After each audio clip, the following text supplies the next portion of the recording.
So a movie that came to the theaters here that I skipped on because Kaylee had no interest and I wasn't going to go alone. It was too far from the house and I was like, no, I'm not going to do it. Is a movie called The Curse of the Necklace. Terrible title. It's just a terrible title. It did not lure me in at all. But the only thing that had me interested in this movie is that it stars the McGraw sisters, both Violet and Madeline from like Black Phone and The Haunting of Hill House. They're quite the little duo of sisters right now in Hollywood. They're like the Elle and Dakota Fanning of this era, and they're doing a bunch of horror movies right now, separate properties. But I really like them both. I like the one in Black Phone a lot. That's Madeline, and then Violet's the one that's in The Haunting of Hill House and whatnot. Really, really good actresses, and to see them in a movie together as sisters, I was like, okay, that's cool. And then you have Henry Thomas in this as well, and I also love seeing him. Obviously, he worked on The Haunting of Hill House as well, so a little reunion there between them. So this is about, they get a necklace. It's cursed, and it brings a curse into their family and like a possession, and then they have to go and get help. It's like the most generic movie of all time, right? Like, we talk about this where we do these reviews of like, Afraid from earlier this year, or any of these studio-made AI-generated scripts. This is one of those. This is like every trope in the book, nothing interesting, nothing unique, none of the horror works, none of the characters have any dimension to them.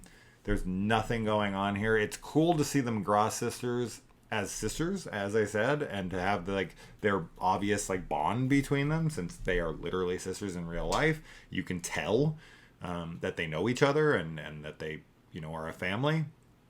But outside of that, man, I really like the first maybe like 10 or 15 minutes. I was like, this isn't bad. Like, this could be okay. Like, this could turn into like one of those movies that I'm like, it was fine. It's like, it was a fun watch. I watched Tarot earlier this year and everyone hated on it, and I enjoyed it. Like, it's pretty generic, but I thought the monsters like were really cool, and there was enough unique elements, and the characters were like good enough to push the story forward from one beat to the next. And I think it's like a really cool, like fun entry level horror. And and I thought maybe that's what this would turn into, that this could be that type of movie. No, there's nothing interesting about this movie. This was a slog to sit through. It's just, as I said, been there, done that, and every, in this is an inferior version of all the been there, done that type of stuff. Henry Thomas is good, but it doesn't matter because what he has written for him, there's nothing there. And the McGraw sisters are executive producers on this, so maybe that's how they got them to commit to this. I honestly don't know. Usually with executive producers, you get that credit by being someone who like oversees the project and makes sure that it like fits the artistic vision. That's how I've always understood. There's so many different types of producers that it's hard to know what each one of them does.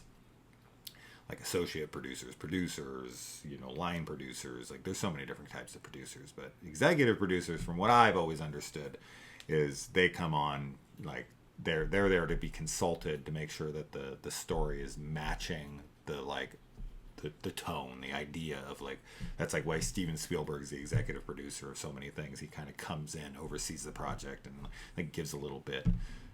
Typically, they probably just pay him a bunch of money to like put his name on it. He's like, yeah, it's probably fine. Go for it. But yeah, this isn't watchable. It's so lame. What a boring movie. So that's all I have to say about it. I'm not going to harp on it. It's so generic. There's literally nothing to talk about otherwise. So one I've already forgotten. I only watched this a few days ago, and I honestly couldn't tell you half, maybe like 75% of the movie. It's already completely flushed from my brain because it's just these types of movies. They're all going to blend together. I could put this against 100 other movies just like it, and I couldn't tell you which one was which if you try to talk to me about it. Like, somebody gets a cursed object. There's a family, and the object brought into their house brings a possession with them, and they have to try to dispel the cursed object before it like takes over the family. This sounds like Amityville 4, The Evil Escapes. It sounds like every fucking movie ever made in the horror genre that deals with like a cursed object, right? A cursed object movie. It just has nothing. The necklace is stupid. It's ugly looking. It's not interesting. It's not memorable. Like if you showed me 5 necklaces on a table that looked like it right now, that looked semi-similar, I couldn't point out the one I saw in this movie. There's nothing interesting or unique. At least the lamp in Amityville 4, I could pick that fucking thing out of a lineup. That is the weirdest looking lamp I ever saw in my life. Anyways, I'm done. Don't watch it. Let me know if you do. For some reason, you shouldn't. But I'll see you in the comments. Bye.